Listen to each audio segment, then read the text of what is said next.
আসসালামু আলাইকুম রহমতুল্লাহ। দোয়া কবুল হওয়ার রহস্য। অনেকে মনে করেন দোয়া যেহেতু তিনভাবে কবুল হয়, তাহলে আমি যে দোয়াটি করছি তা কিভাবে বুঝবো কবুল হয়েছে কিনা।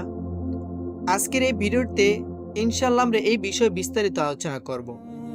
ভিডিওটি প্রথম থেকে শেষ পর্যন্ত মনোযোগ দিয়ে দেখুন, কারণ পুরো ভিডিওটি না দেখলে গুরুত্বপূর্ণ অংশগুলো মিস হয়ে যাবে।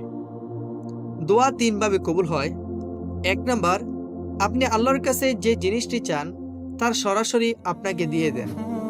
২ নাম্বার, আপনার কোনো বিপদ বা সমস্যাকে দূর করে দেন। ৩ নাম্বার, আখিরাতে এর উত্তম প্রতিদান দিয়ে দেন। এখন প্রশ্ন হলো, দোয়া করলে সেই জিনিসটি দুনিয়াতে পাওয়া যায় কি? যদি আপনি দুনিয়াতে কোনো নির্দিষ্ট কিছু চান, তাহলে দোয়া করতে হবে পূর্ণ ভরসা ও বিশ্বাস নিয়ে।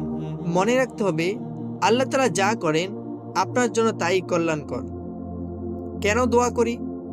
আমরা দোয়া করি যখন কোনো প্রয়োজন বা সমস্যার সমাধান চাই। কিন্তু দোয়া কবুল হওয়ার মানে শুধু তা পাওয়া নয়। দোয়া কবুল হওয়ার অর্থ হলো আল্লাহ আপনার ডাকে সাড়া দিয়েছেন। যদি আল্লাহ আপনার দোয়া কবুল করেন, তবে আপনার সমস্যা বা প্রয়োজন নিশ্চিতভাবে মিটে যাবে, হয় দুনিয়াতে বা আখেরাতে। আল্লাহ আমাদের অতীত, বর্তমান ও ভবিষ্যৎ সবই জানেন। আপনি যদি এমন কিছু চান যা আপনার জন্য ক্ষতিকর, তবে আল্লাহ সেটি কখনো দিবেন না, বরং তা থেকে আপনাকে রক্ষা করবেন। কখনো কখনো আল্লাহ এমন কিছু দেন যা আমরা বারবার চাওয়ার কারণে পেয়ে যাই, কিন্তু পরবর্তীতে বুঝি তা ছিল আমাদের জন্য ক্ষতিকর। কিভাবে বুঝবেন দোয়া কবুল হয়েছে? যখন আপনি কোনো নির্দিষ্ট জিনিসের প্রতি আকর্ষণ বা বাসনা হারিয়ে ফেলেন, তখন বুঝবেন আল্লাহ আপনার অন্তরকে পরিতৃপ্ত করেছেন এবং অন্যভাবে আপনার দোয়া কবুল করেছেন। আল্লাহ হয় আপনার জন্য কল্যাণকর কিছু দিয়েছেন বা কোনো বিপদ থেকে রক্ষা করেছেন। আপনি কোনো চাকরি বা জীবনসঙ্গী চাচ্ছেন, মূলত আপনার উদ্দেশ্য হলো সুখ ও তৃপ্তি।